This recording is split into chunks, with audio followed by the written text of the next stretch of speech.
So this will be the final update of this Peugeot 307 manual transmission with 2.0 liter EW10 J4S with 180 horsepower and 202 engine torque. So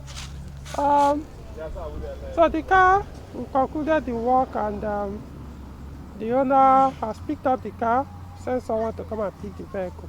So the car, these are just some of the old parts replaced that we decided to discard. So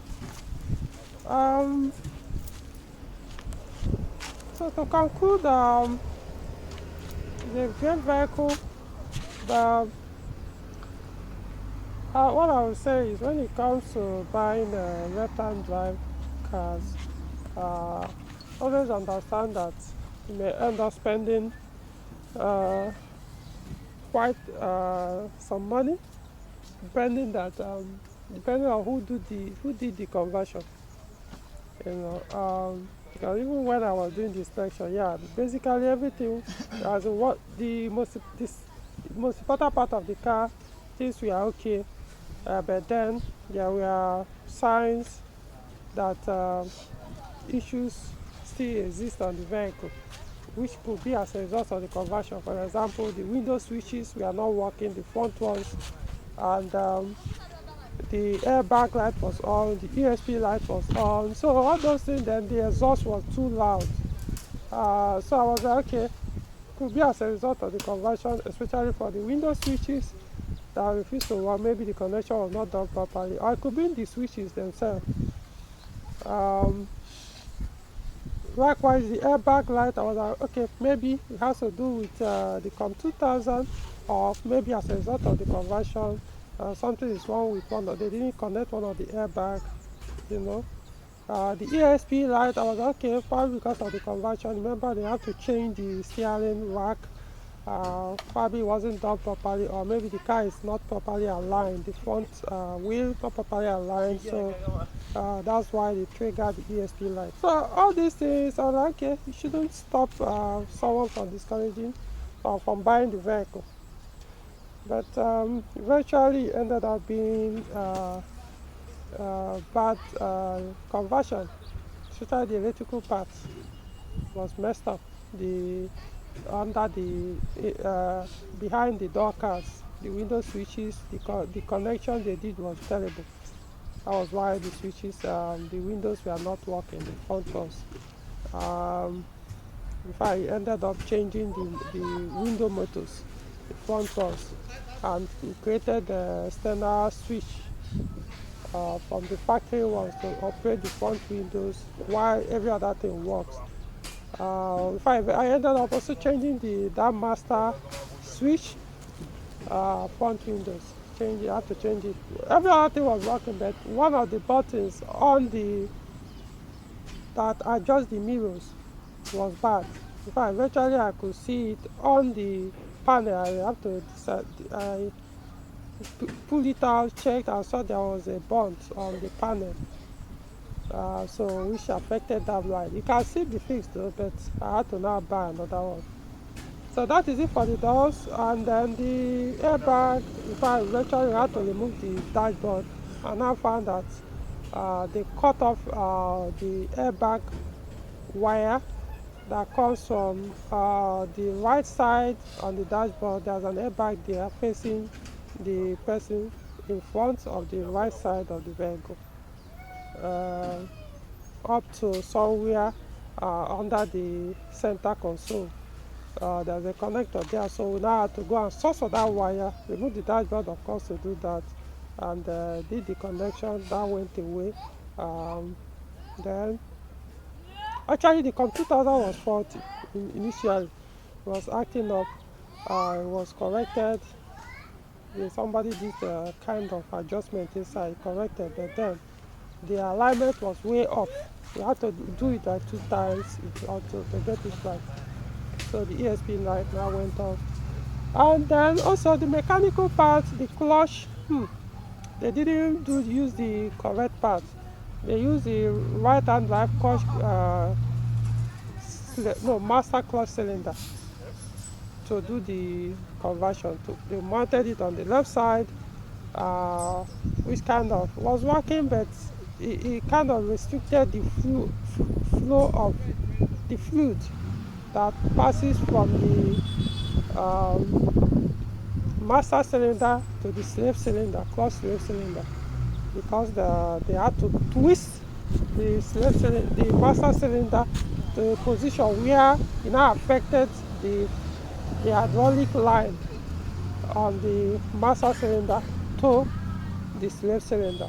So it made the clutch sometimes you have to pump it 2 times before the gear can engage, before you can shift to another gear. So we now have to correct that by buying the proper one, even changing the clutch line, the clutch pressure line, from the master cylinder to the slave cylinder. The one they left here was too long, which was meant for the right hand drive side. So now I have to buy another line, correct all those things, and eventually solved that one. So he ended up changing it, because even the lower one, the slave cylinder, was leaking a little. So we also had to buy another one. Now also change the brake fluid, flush everything. The hydraulic, the steering was okay, but because it was a converted car, so the return line, the return PAS line, which is power assisted steering fluid line, was leaking. They did a No, it was the pressure line, not the return line. It was the pressure line, the high pressure line. So they did cut and join there, so the welding was not properly done. They just used normal welding instead of using something like called blast. So instead of replacing it, I was like, that would be like trying to trigger another fault elsewhere. So now I had to, all I did was to spot the exact place where I was looking from. It was where it was joined together. So took it and removed the line, took it to a welder. I panel beater, they now welded it with the normal brass and the leakage stuff. So because of that, we now have to flush the entire system. Basically, it was flawed. Once you remove the steering rack, all those things, most of the fluid will go away. So we ended up buying ATF to refill it. The brake line, same thing. We drained all the entire old brake fluid, flush it. Use how many liters? Is it 3 or 4? To to build the system. So everything now concerning the brake and the clutch, new new brake fluid, total .4 brake fluid. So which will last for about 2 years. According to Peugeot, it might be changed every 2 years. So and other stuff, of course, we don't know, but it appears whoever that did the conversion removed the air intake resonator. I don't know where that was done, whether it was done outside Nigeria or was done here. Maybe it was done in the UK before the car was shipped to Nigeria. So we don't know. All we know that it wasn't there. So and we couldn't find an exact match, because it made the car too loud under acceleration. It was just too noisy. Some people might like it for performance sake, but it doesn't really increase your performance. It just be burning your fuel. So eventually the owner decided, to import it, which was the cause of the delay. So we had to suspend the work, wait till the air resonator comes in. So it was swapped in, and so that's eventually when we now swap it, the noise of course drastically reduced, but then it now showed again that truly exhaust was leaky, was loud as well, because of the absence of air resonator. It kind of took the entire blame that was the cause of the sound or that noise. So by the time we ruled out the air resonator, exhaust started showing that it was also loud, not leaking but loud. So we went on that and I realized that, remember I think in the previous video, we showed where we removed the catalytic converter, cut it open, confirmed that it's okay, we welded it. So confirmed that when they did that, they removed the catalyst, probably they stole it and now put the China one, or whoever that did it, they put I won't call it basically China, lower quality one, new one. It works for now anyway. So they also removed the center, call it center port. Is it called resonator or muffler? I think it should be resonator or something. So and then put one that is too loud. So eventually, you have to now source for another one, which might not be exactly for 307, but the panel beater that source for it claim was for 307, you know. I didn't see Peugeot on it anyway. So, but at least the noise have drastically reduced. Not like, it's not quiet, right? But compared to how it was before we changed the port, now it has dropped. So that sorted out, and what else? Doggy, doggy. That does. How are you?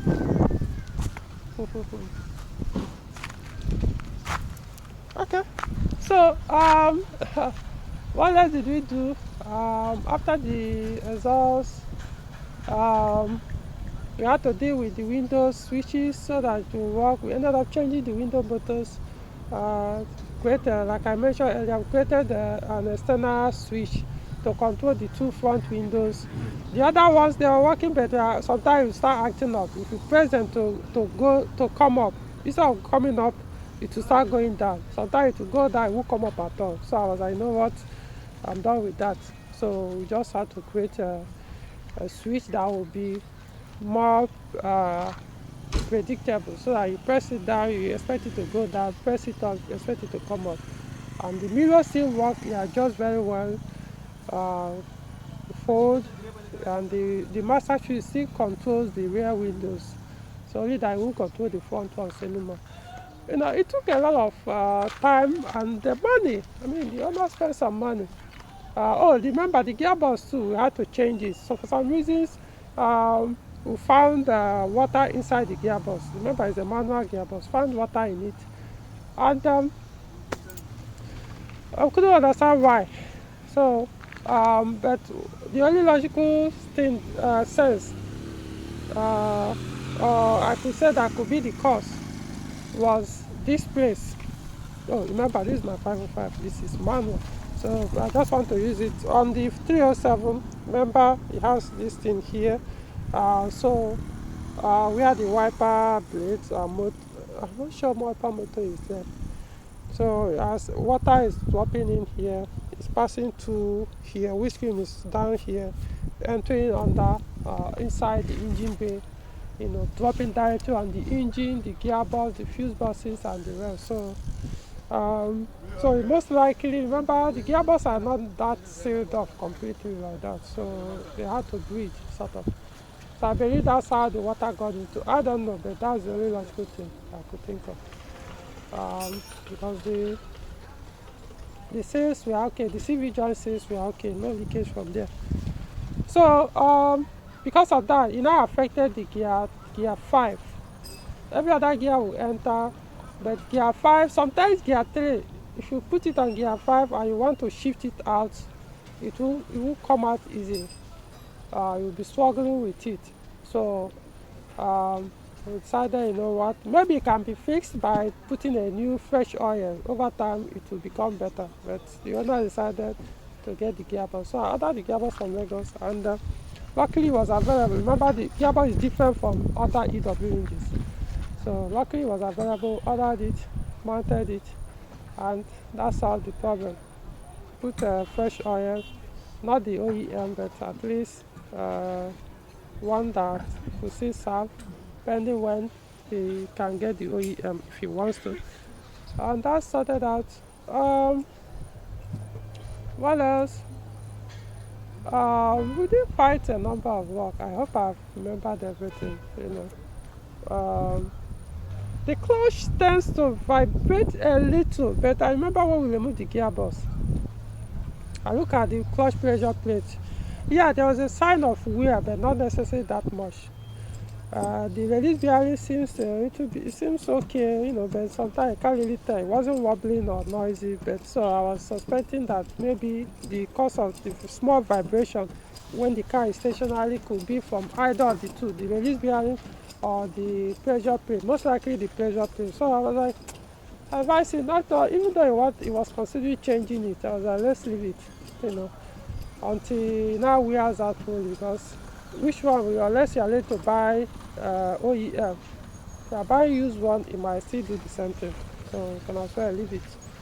So it's not that bad. It's only when it's stationary, you want to move it just a little. But it depends. If you accelerate it a little bit more, it won't do the vibration. So we left it like that, because the pressure plate is, the friction plate is very okay. Um, so um, so after the exam, I don't think what else. I think basically the suspension. Yeah, when you replace a few things like the ball, the steering. What's it called? Steering. What's this word again? What's the name of this thing, sir? Yeah? Steering what? Tie rod, yeah.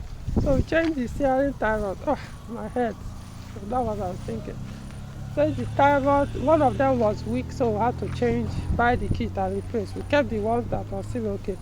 What else did we change? I don't think we changed any other thing on the suspension. Maybe the stabilizer link, if I'm not mistaken. I can't remember. But basically every other part of the suspension was okay. Okay, what we did was we removed the shock absorbers. I think we put the pressure on them, put them back. The rear ones were okay, so we didn't need to do anything on the rear shock absorber. Or maybe we did the pressure on the rear ones as well. I can't remember exactly, but we didn't replace any shock absorber, any major component of the suspension. They were okay. What else? Yeah, is it the CV joint? No, it's not the CV joint. We didn't change CV joint. So yeah, the car took some money. The owner wanted to do overhaul to make sure most of the things are taken care of. Also, remember preventive maintenance. Remember we had to change the timing belt, change the auxiliary belt. Yeah. What else? The wiper blade too. Bad. Bought another one, new one, but we didn't change it. We kept it in the car. The boot tamper, we replaced. One of them was weak, so we bought the two, changed only one, kept the new one. Okay, so my point here is, because this video is taking long, if you are buying a used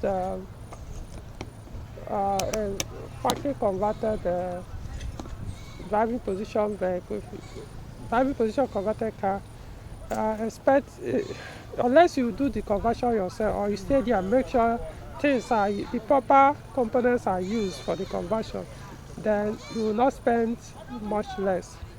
You will spend that much after the purchase or even much later in future. Because what we basically did was trying to correct some of the mess they did in the conversion. Now I'll give them the credit. Some of the things they got it right, but some they didn't, because they were trying to cut costs, which most dealers do. It's better if you want to buy a converted car, buy it at that time before the conversion. You now be the one to do the conversion, so that they insist they use the correct left-hand drive component to do the conversion. Otherwise, they will try to start constructing the right-hand drive one to work with on the left-hand side of the front of the vehicle. So that's one of the things you need to. So those are things we collected, and of course I can't say we fix everything. It's not possible. A used car is a used car. No matter what you do, there must be one or two problems that will still exist. The only thing you could say is let it be an insignificant issue, not a major one. So yeah, so I'm not saying we'll fix everything on that car, but it's good enough. Even at the point of purchase, the car is still usable. It's not as if, but you know, um, but the owner wanted it to most of those things to be sorted out, including other issues on preventing maintenance, even though things that have not failed, but you wanted to prevent them from failing, which could be catastrophic when they fail. So you don't need to wait for them to fail before you replace them, which we did, changing engine oil and the rest. So okay, so that brings us to the end. Man, I love this car. Each time I look at it, this mirror got broken 2 days ago. I see it, but I'm going to replace it. I've gotten a one to do the work actually. So I've got a new one, complete kit. So I'll do that later, but I need to remove the door card to do it. Um, okay, so that's the end of the video. And so this should be part what? I can't even remember which part. So that brings it to the end. And so if you're interested in this kind of thorough repair, I'm available. There are conditions attached anyway. Want me to purchase a car for you, fine. Want me to inspect a car for you, fine. There are conditions attached. So I can do that and take my time to do this repair. What I do, the way I do repairs is I will point out things, these are things on the car that needs attention. I give you a list of priority things that you should start fixing gradually or start replacing. It's up to you to deal with everything once, or you do the ones you can at the time, then gradually you'll be doing the rest. So it's not as if, like I said earlier, that the car was unusable when it was purchased after I inspected it and recommended the purchase. And then the other ones, everything to be fixed, or not necessarily, at least do a lot of those work before you fix the vehicle.